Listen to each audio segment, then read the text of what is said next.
The title of this PowerPoint presentation is Hidden Narratives of Indigenous Women in 19th-Century Mexico. My name is Helga Baitenmann. I'm an anthropologist who does historical work on Mexico and a fellow at the Center for Latin American and Caribbean Studies at the University of London. For the last few years, I've been studying the privatization of communal land in 19th-century Mexico using the British Library's Endangered Archives program.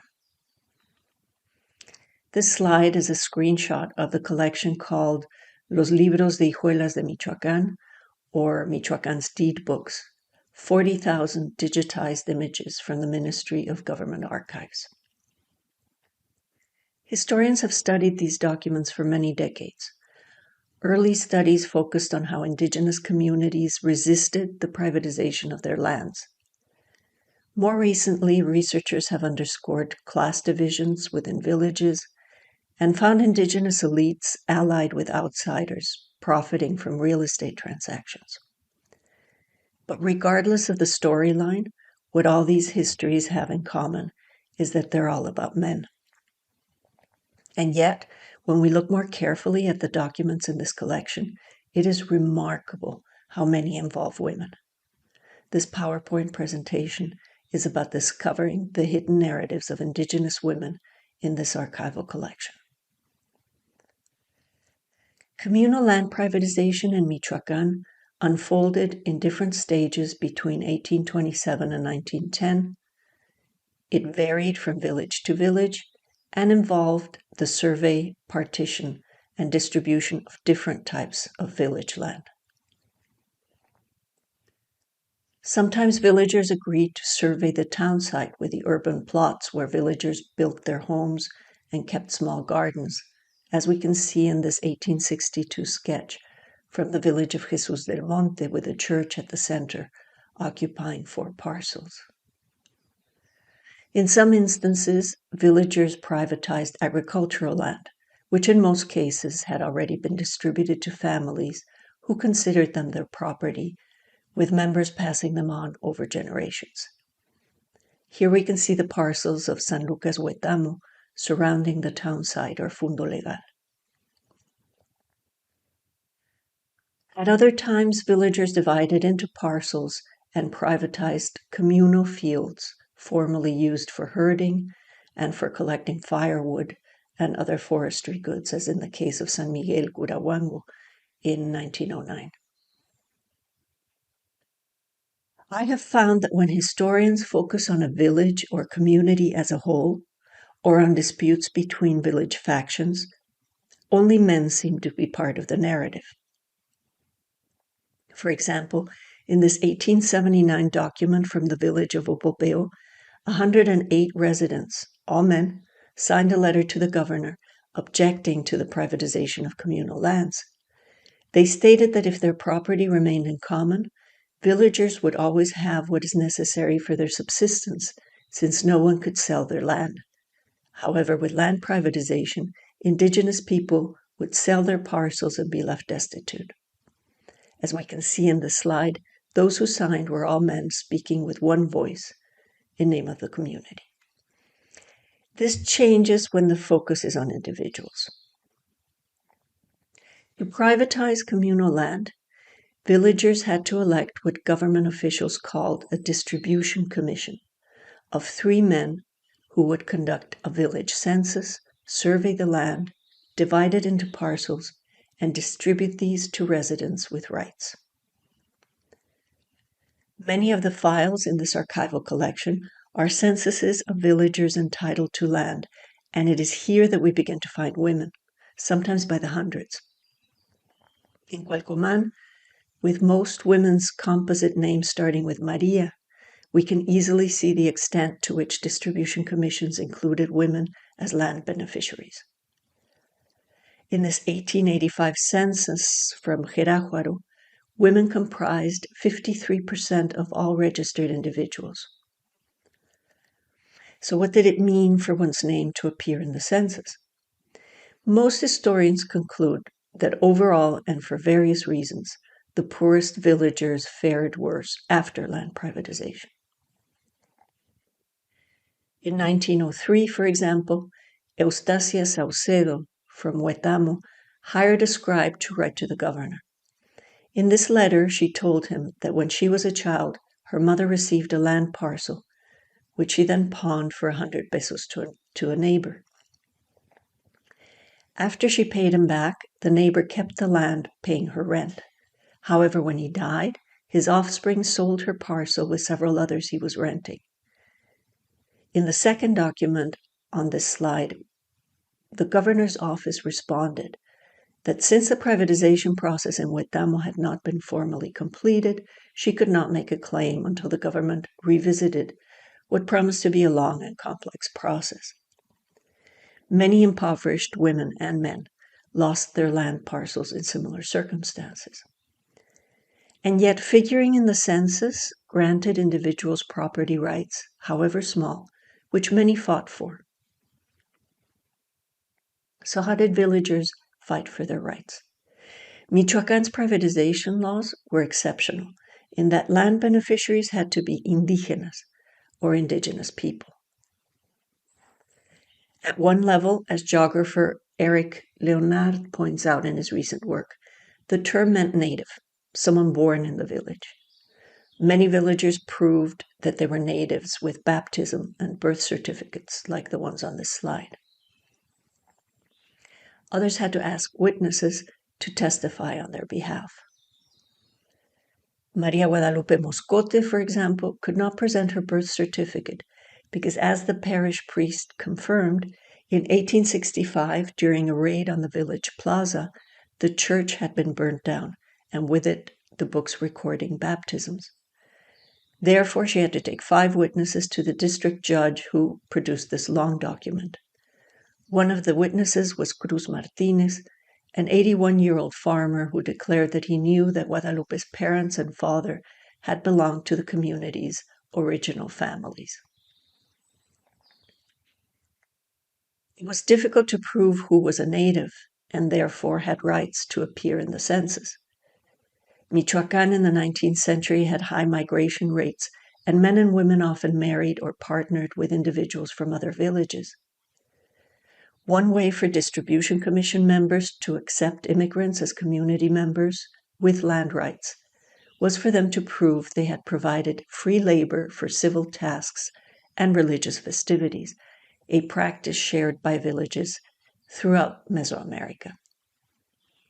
We don't have many ethnographies of everyday life in 19th century villages, but in this collection we find many women narrating their daily activities as community members, participating in civic and religious obligations.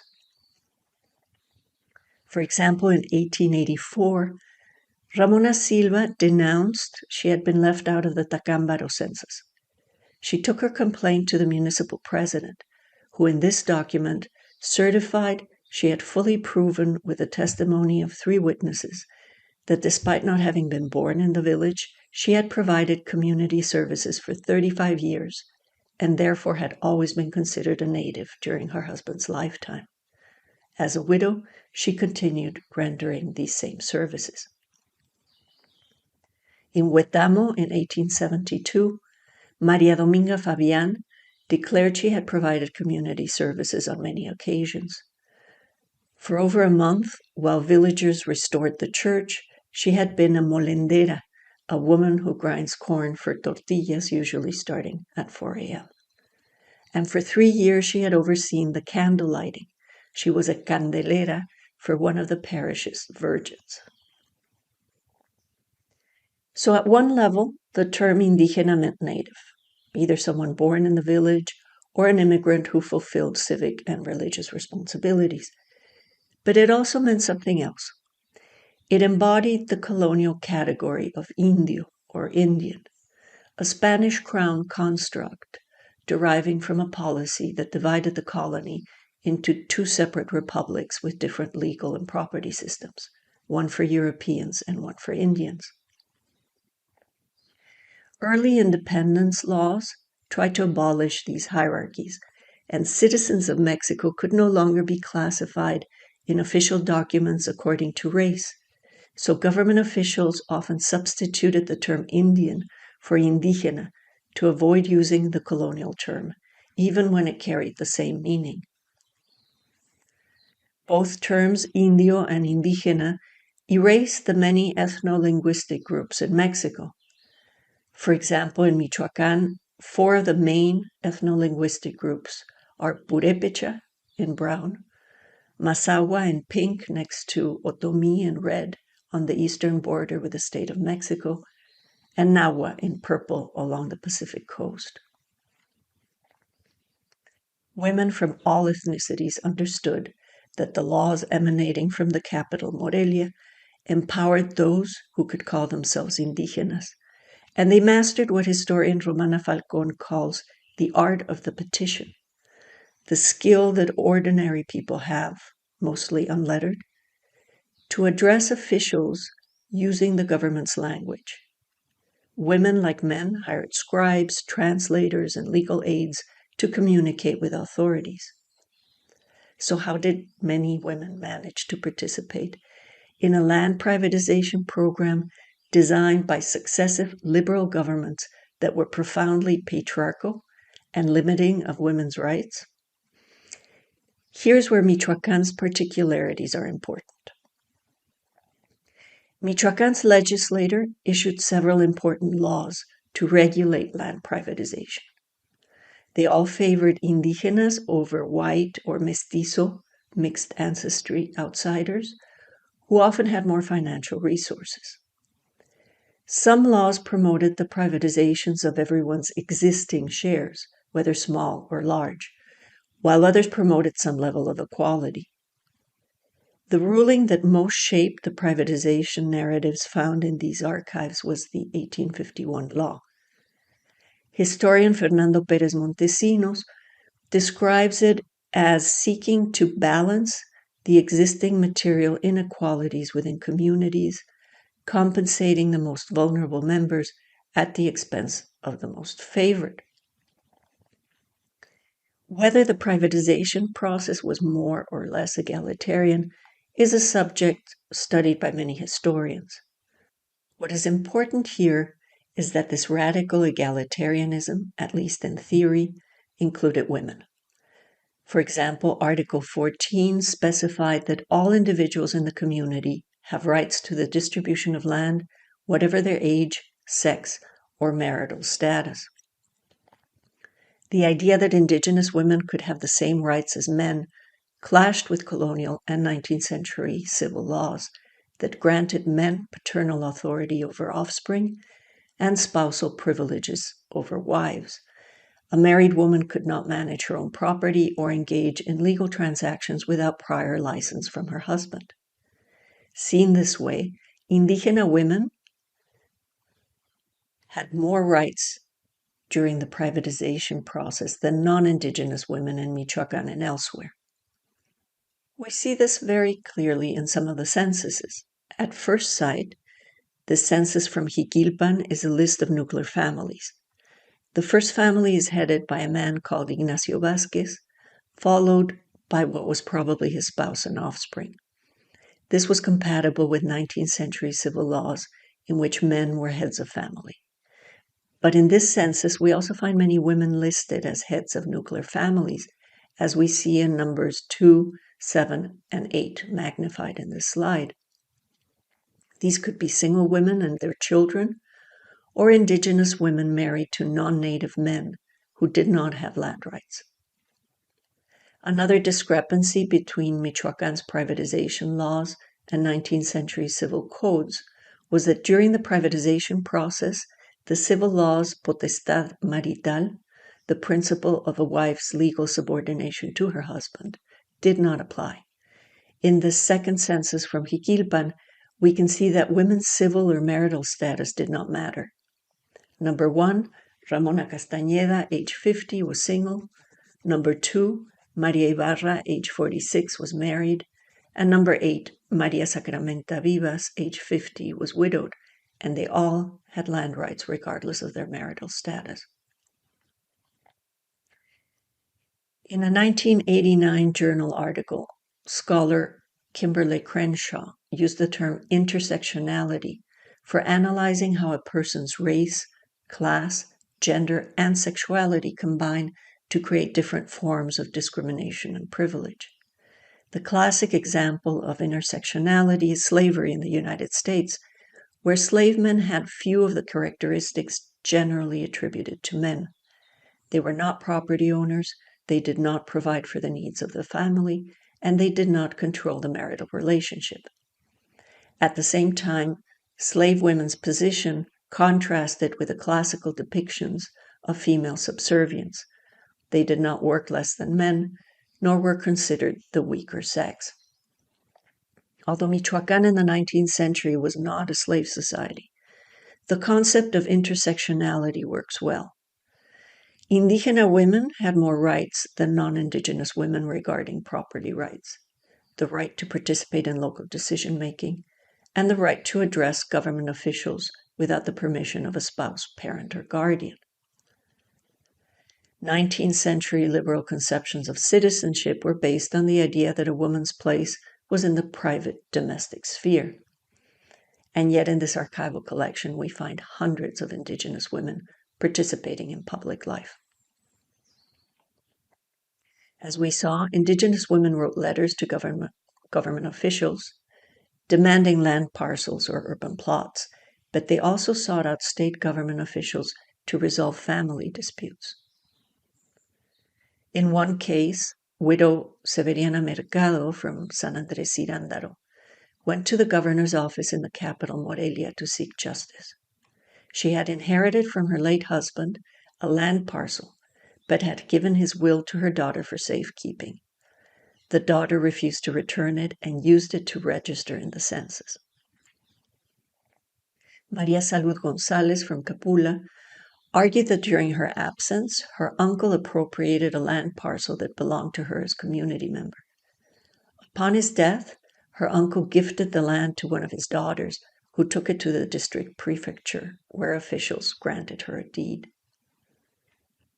And Candelaria Chico, identifying herself as an indígena from San Jerónimo Purenchecuaro, filed a complaint against her son-in-law Julián Vaca, who had sold her parcel to a third party.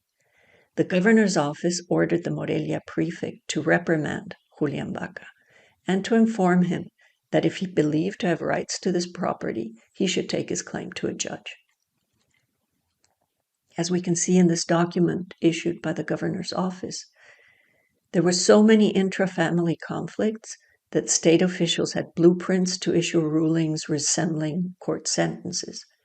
But unlike regular court proceedings, women had the right to represent themselves without the permission of a father, husband, or guardian.